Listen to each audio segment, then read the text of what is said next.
Allora, Serge Volikov, Oui, oui. scrittore del libro L'Internazionale Comunista, chiede una ricerca, diciamo, degli archivi del Partito Comunista Italiano e sovietico. Soviétique, oui. Alors, c'est un travail qui s'est appuyé sur de longues recherches sur les archives russes et aussi sur la documentation qui a été en quelque sorte récupérée en France. Allora, è un lavoro di ricerca basato sugli archivi russi e su tutta la documentazione che è stata recuperata in Francia. Dans le cadre d'une coopération européenne. Nel quadro di una cooperazione europea. Et d'un projet sur la digitalisation des archives de l'international communiste. In un progetto di ICOMCA, che è un progetto di digitalizzazione degli archivi dell'Internazionale Comunista. Ma quanto è stata complicata la ricerca, considerato anche il crollo del muro di Berlino, dove abbiamo visto che le statue sono state, allora furono demolite le statue di Lenin, e dove qualsiasi cosa, ecco, negli archivi era tutto intatto o parecchia roba era andata distrutta? Quanto il crollo del comunismo ha condizionato la ricerca, l'ha resa più difficile o più facile? La volontà di cancellare la memoria del comunismo, che effetti ha avuto sulla ricerca? Pourquoi tu me parles en italien pour me expliquer ça? Oui, tout à fait. Les changements politiques de l'Europe ont facilité la recherche. Les archives sont devenues plus accessibles. Elles n'étaient pas accessibles, ces archives de l'international communiste. Mais, en revanche, tout ça semble loin maintenant. Et la question, est-ce que cette histoire est une histoire intéressante aussi pour aujourd'hui? Allora sì, questo lo devo tradurre, quello che prima no. Allora, il crollo del comunismo ha spesso reso accessibili archivi che prima non lo erano, ma quello che è importante oggi è quanto questa storia è oggi attuale, quanto è importante studiare questa storia, che è stata una storia spesso dimenticata, e quanto è utile anche per pensare il presente.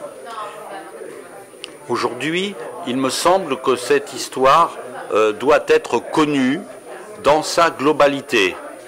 Souvent, on étudie cette histoire sous tel ou tel aspect, l'international communiste, Togliatti, la question du fascisme, l'international communiste et la révolution des conseils, tel ou tel aspect. Or, c'est un projet mondial, c'est le premier projet politique mondial au XXe siècle, et c'est intéressant de voir ce qu'il est devenu, ce qu'il a laissé comme trace encore aujourd'hui dans le XXIe siècle.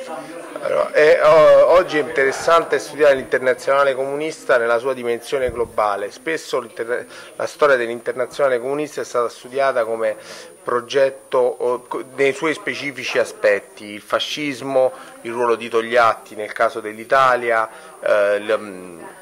le questioni relative a ciascun partito comunista.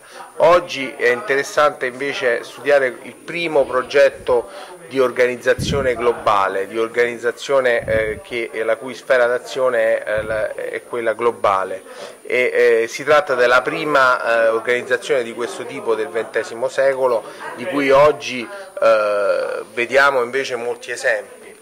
Il est toujours pour moi aussi intéressant d'étudier les succès, les réussites que les échecs. Mais ça dépend dans quelle optique, dans quelle perspective. Ma perspective, c'est une étude critique, mais une étude critique qui accorde sa sympathie à tous ceux qui ont tenté cette aventure. La mia prospettiva è quella di studiare i successi, ma anche i fallimenti e le sconfitte. L'importante è mantenere un approccio critico, approccio critico che accorda la mia simpatia a tutti quelli che hanno tentato questa avventura. Certains ont été des été héroïques, ont été dans la lutte contre le fascisme, dans la lutte pour la démocratie. D'autres sont devenus ou ont été des bureaucrates. Certains ont même accompagné ou accepté l'ignominie de la terreur. Mais tous sont dans une aventure qui avait une vision d'émancipation humaine. Et c'est cette aventure-là qu'il est intéressant d'étudier, même si elle porte ses ombres et ses lumières. Alcuni sono stati degli eroi, alcuni sono stati dei burocrati, altri hanno accettato l'ignominia del terrore, ma tutti facevano parte di un progetto di emancipazione umana. E quello che è interessante è vedere come hanno partecipato e come si è sviluppato questo progetto. La ricerca riguarda, diciamo, l'ex Unione Sovietica, riguarda i partiti comunisti, l'Internazionale comunista, ma fino a che punto arriva? Per esempio nel caso del Partito Comunista arriva fino allo scioglimento del Partito Comunista? No, arriva dal... No, io ho fatto una domanda un po'... Sì. Ma vai, traduci. No, quelle est la chronologie? La chronologie du livre.